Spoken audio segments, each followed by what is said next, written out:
Chapter 5. Guard your steps when you go to the house of God. Go near to listen rather than to offer the sacrifice of fools who do not know that they do wrong. Do not be quick with your mouth, do not be hasty in your heart to utter anything before God. God is in heaven, and you are on earth, so let your words be few. As a dream comes when there are many cares, so the speech of a fool when there are many words. When you make a vow to God, do not delay in fulfilling it. He has no pleasure in fools. Fulfill your vow. It is better not to vow than to make a vow and not fulfill it. Do not let your mouth lead you into sin, and do not protest to the temple messenger, "My vow was a mistake." Why should God be angry at what you say and destroy the work of your hands? Much dreaming and many words are meaningless. Therefore, stand in awe of God. If you see the poor oppressed in a district, and justice and rights denied, do not be surprised at such things, for one official is eyed by a higher one, and over them both are others higher still. The increase from the land is taken by all. The king himself profits from the fields. Whoever loves money never has money enough. Whoever loves wealth is never satisfied with his income. This, too, is meaningless. As goods increase, so do those who consume them. And what benefit are they to the owner except to feast his eyes on them? The sleep of a laborer is sweet, whether he eats little or much, but the abundance of a rich man permits him no sleep. I have seen a grievous evil under the sun, wealth hoarded to the harm of its owner, or wealth lost through some misfortune, so that when he has a son there is nothing left for him. Naked a man comes from his mother's womb, and as he comes, so he departs. He takes nothing from his labor that he can carry in his hand. This, too, is a grievous evil. As a man comes, so he departs, and what does he gain, since he toils for the wind? All his days he eats in darkness with great frustration, affliction, and anger. Then I realized that it is good and proper for a man to eat and drink and to find satisfaction in his toilsome labor under the sun during the few days of life God has given him, for this is his lot. Moreover, when God gives any man wealth and possessions and enables him to enjoy them, to accept his lot and be happy in his work, this is a gift of God. He seldom reflects on the days of his life because God keeps him occupied with gladness of heart. Chapter 6. I have seen another evil under the sun, and it weighs heavily on men. God gives a man wealth, possessions, and honor, so that he lacks nothing his heart desires, but God does not enable him to enjoy them, and a stranger enjoys them instead. This is meaningless, a grievous evil. A man may have 100 children and live many years, yet no matter how long he lives, if he cannot enjoy his prosperity and does not receive proper burial, I say that a stillborn child is better off than he. It comes without meaning, it departs in darkness, and in darkness its name is shrouded. Though it never saw the sun or knew anything, it has more rest than does that man, even if he lives 1,000 years twice over, but fails to enjoy his prosperity. Do not all go to the same place? All man's efforts are for his mouth, yet his appetite is never satisfied. What advantage has a wise man over a fool? What does a poor man gain by knowing how to conduct himself before others? Better what the eye sees than the roving of the appetite. This, too, is meaningless, a chasing after the wind. Whatever exists has already been named, and what man is has been known. No man can contend with one who is stronger than he. The more the words, the less the meaning, and how does that profit anyone? For who knows what is good for a man in life during the few and meaningless days he passes through like a shadow? Who can tell him what will happen under the sun after he is gone? Chapter 7. A good name is better than fine perfume, and the day of death better than the day of birth. It is better to go to a house of mourning than to go to a house of feasting, for death is the destiny of every man. The living should take this to heart. Sorrow is better than laughter, because a sad face is good for the heart. The heart of the wise is in the house of mourning, but the heart of fools is in the house of pleasure. It is better to heed a wise man's rebuke than to listen to the song of fools. Like the crackling of thorns under the pot, so is the laughter of fools. This too is meaningless. Extortion turns a wise man into a fool, and a bribe corrupts the heart. The end of a matter is better than its beginning, and patience is better than pride. Do not be quickly provoked in your spirit, for anger resides in the lap of fools. Do not say, "Why were the old days better than these?" For it is not wise to ask such questions. Wisdom, like an inheritance, is a good thing and benefits those who see the sun. Wisdom is a shelter, as money is a shelter. But the advantage of knowledge is this, that wisdom preserves the life of its possessor. Consider what God has done. Who can straighten what he has made crooked? When times are good, be happy. But when times are bad, consider. God has made the one as well as the other. Therefore, a man cannot discover anything about his future. In this meaningless life of mine, I have seen both of these, a righteous man perishing in his righteousness, and a wicked man living long in his wickedness. Do not be over-righteous, neither be over-wise. Why destroy yourself? Do not be over-wicked, and do not be a fool. Why die before your time? It is good to grasp the one and not let go of the other. The man who fears God will avoid all extremes. Wisdom makes one wise man more powerful than 10 rulers in a city. There is not a righteous man on earth who does what is right and never sins. Do not pay attention to every word people say, or you may hear your servant cursing you, for you know in your heart that many times you yourself have cursed others. All this I tested by wisdom, and I said, I am determined to be wise. But this was beyond me. Whatever wisdom may be, it is far off and most profound. Who can discover it? So I turned my mind to understand, to investigate and to search out wisdom and the scheme of things, and to understand the stupidity of wickedness and the madness of folly. I find more bitter than death the woman who is a snare, whose heart is a trap, and whose hands are chains. The man who pleases God will escape her, but the sinner she will ensnare. Look, says the teacher, this is what I have discovered. Adding one thing to another to discover the scheme of things, while I was still searching but not finding, I found one upright man among 1,000, but not one upright woman among them all. This only have I found: God made mankind upright, but men have gone in search of many schemes. Chapter 8. Who is like the wise man, who knows the explanation of things? Wisdom brightens a man's face and changes its hard appearance. Obey the king's command, I say, because you took an oath before God.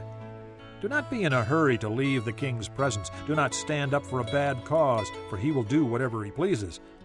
Since a king's word is supreme, who can say to him, "What are you doing?" Whoever obeys his command will come to no harm, and the wise heart will know the proper time and procedure. For there is a proper time and procedure for every matter, though a man's misery weighs heavily upon him. Since no man knows the future, who can tell him what is to come? No man has power over the wind to contain it, so no one has power over the day of his death. As no one is discharged in time of war, so wickedness will not release those who practice it. All this I saw as I applied my mind to everything done under the sun. There is a time when a man lords it over others to his own hurt. Then, too, I saw the wicked buried, those who used to come and go from the holy place and receive praise in the city where they did this. This, too, is meaningless. When the sentence for a crime is not quickly carried out, the hearts of the people are filled with schemes to do wrong.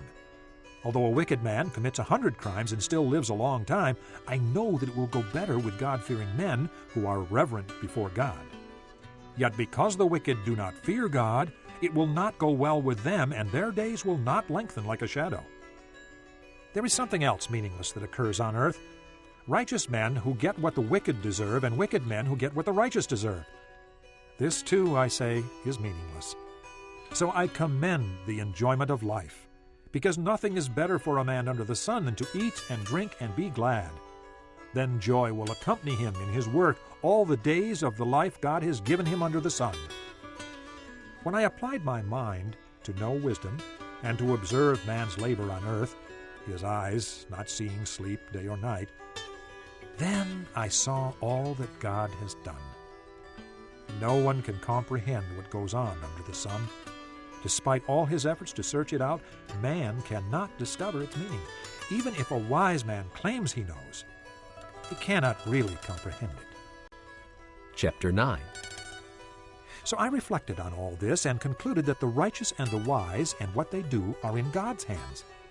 But no man knows whether love or hate awaits him. All share a common destiny, the righteous and the wicked, the good and the bad, the clean and the unclean, those who offer sacrifices and those who do not. As it is with the good man, so with the sinner. As it is with those who take oaths, so with those who are afraid to take them. This is the evil in everything that happens under the sun. The same destiny overtakes all. The hearts of men, moreover, are full of evil, and there is madness in their hearts while they live, and afterward they join the dead. Anyone who is among the living has hope.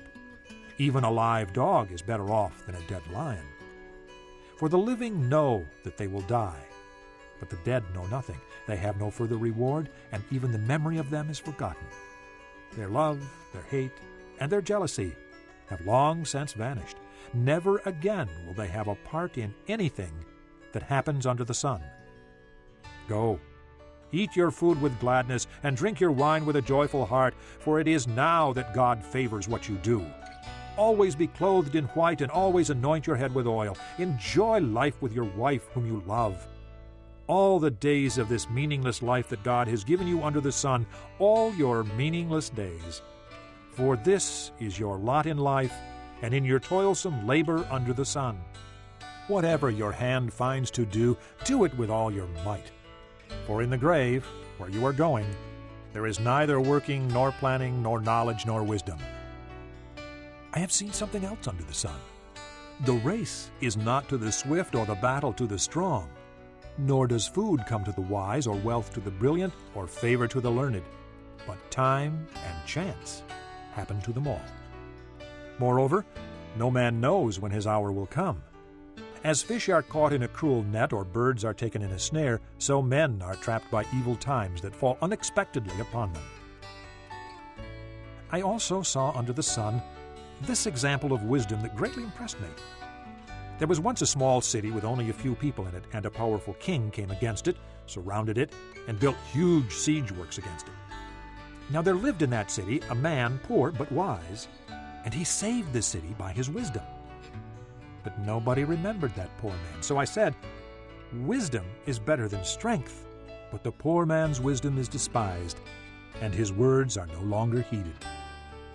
The quiet words of the wise are more to be heeded than the shouts of a ruler of fools. Wisdom is better than weapons of war, but one sinner destroys much good. Chapter 10. As dead flies give perfume a bad smell, so a little folly outweighs wisdom and honor. The heart of the wise inclines to the right, but the heart of the fool to the left. Even as he walks along the road, the fool lacks sense and shows everyone how stupid he is. If a ruler's anger rises against you, do not leave your post. Calmness can lay great errors to rest.